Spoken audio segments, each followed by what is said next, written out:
तो ये बताइए कि किस तरह के जो देश विरोधी तत्व हैं, पीएफआई जैसे ऑर्गेनाइजेशन हैं, एसडीपीआई, इनका बिहार में ही सबसे ज़्यादा तगड़ा नेटवर्किंग क्यों बन रहा है? आखिर क्यों बिहार इनके लिए सेफ पैसेज बना हुआ है?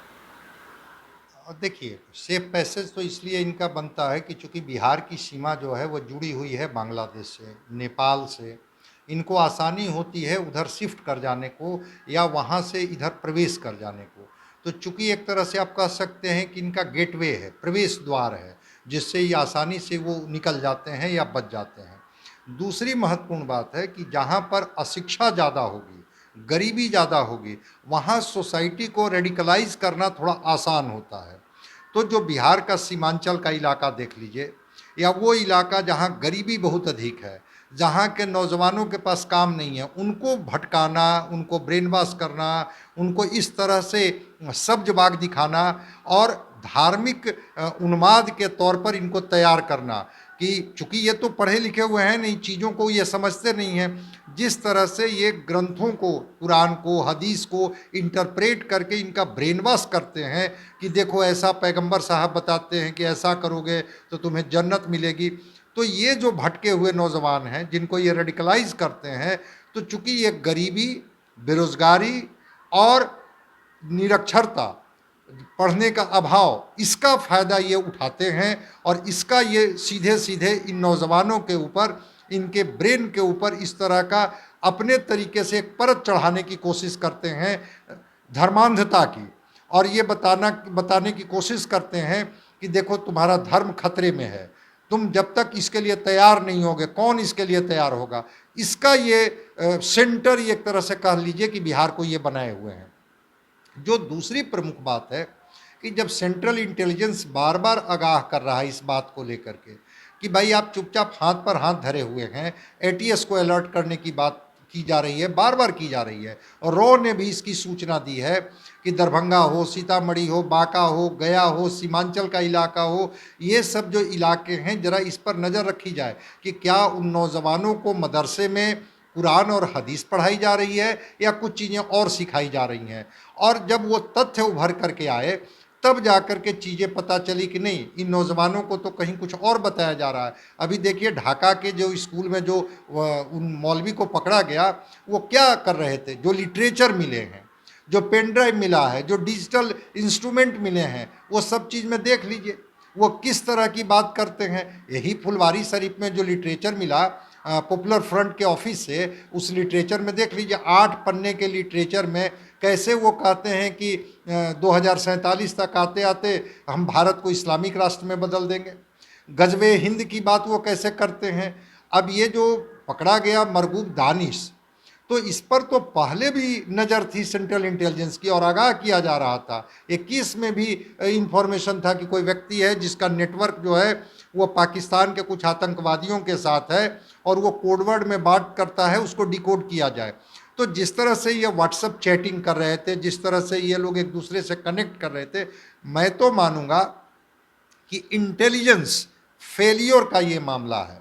आपका इंटेलिजेंस जो है, चाहे वो आंतरिक खतरा हो या बाह्य खतरा हो, सुरक्षा दोनों जरूरी होती है। तो जब अंदर से खतरा होता है तो केवल सेंट्रल एजेंसी ही नहीं बल्कि स्टेट एजेंसी और सेंट्रल एजेंसी दोनों के कोलैबोरेशन से ऑपरेशन को अंजाम दिया जाता है। वो तो चूंकि प्राइम मिनिस्टर का दौरा था, फिर एक बार सेंट्रल इंटेलिजेंस ने इनपुट दिया, और जब दिया और जब उस पीएफआई के दफ्तर को खंगाला गया, तो जिस तरह से लिटरेचर मिले, ये बात करते हैं कि हम सोशल वेलफेयर का काम करेंगे, हमारा इनका रजिस्ट्रेशन भी उसी पर होता है कि वेलफेयर के लिए ही ये संस्था बनी है, हम जन कल्याण की नीतियों को लेकर के चलेंगे और जन कल्याण के कार्यों को अंजाम देंगे। तो ठीक है, इसके नाम पर तो इनका रजिस्ट्रेशन हो जाता है, लेकिन मकसद इनका कुछ और होता है, फंडिंग इनको कुछ और चीज़ों के लिए होती है। और जब ये फंडिंग इनको होने लगती है तो फिर इन नौजवानों को, खास करके उन गरीब नौजवानों को, वैसे नौजवान जो बहुत पढ़े लिखे हुए नहीं हैं, जो चीज़ों को नहीं समझ पाते हैं कि कल हम पकड़े जाएंगे तो हमारा हश्र क्या होगा, हमारे परिवार के ऊपर क्या बीतेगा, वैसे तत्वों को ये जमा करने में और जमा करके उनको ब्रेन वॉश करने में ये कामयाब हो जाते हैं। तो मैं तो मानता हूं कि इंटेलिजेंस का कहीं ना कहीं से फेलियर। स्टेट इंटेलिजेंस और सेंट्रल इंटेलिजेंस दोनों के बीच में म्यूचुअल अंडरस्टैंडिंग या कोऑपरेशन का अभाव। और तीसरी बात कि अगर बार बार इस तरह से पकड़े जा रहे हैं, दरभंगा में अगर स्लीपर सेल मिला, आपको बांका में दिखाई पड़ा, अगर आपको गया में मिला, आपको सीतामढ़ी में मिला, तो लगातार जब चीज़ें मिल रही हैं उसके बाद फिर आप इंतज़ार किस बात का कर रहे हैं। अब ये जो मरगूब दानिश है, तो मरगूब दानिश के जो व्हाट्सएप का भी बहुत तो डिकोडिंग नहीं हो पाया, लेकिन अगर डिकोड होगा तो पता चल जाएगा कि कितने पाकिस्तानी आतंकवादियों से उसके तार जुड़े हुए थे और कितने बांग्लादेश के आतंकवादियों से तार जुड़े हुए थे। तो सर ये बताइए कि अभी विराट नगर में जो बिहार से सटा हुआ नेपाल का जो जिला है, वहाँ से यूरेनियम के साथ लोगों को पकड़ा गया। तो यूरेनियम की तस्करी आखिर किन कारणों से होती है?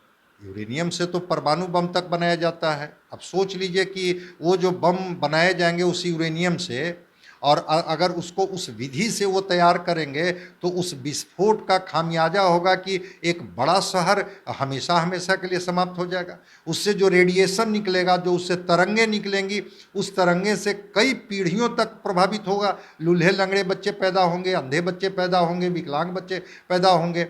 इनको तो लगता है कि चलो किसी को मिटा देंगे। वो किसको मिटाएंगे? मानवता को मिटाएंगे।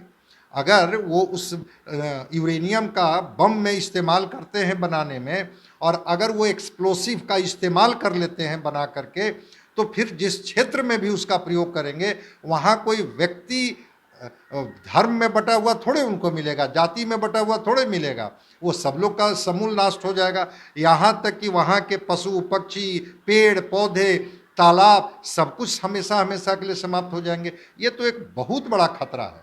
और वो विराट नगर का जो यूरेनियम, अब इतना इतना यूरेनियम इनके पास कैसे आ गया, जबकि हमारे जो एटॉमिक रिसर्च सेंटर हैं उसके पास भी रिजर्व यूरेनियम होते हैं। उसको बड़े ही तरीके से वहाँ तक पहुँचाया जाता है कि ग्राम में भी यूरेनियम किसी को हाथ नहीं लगे।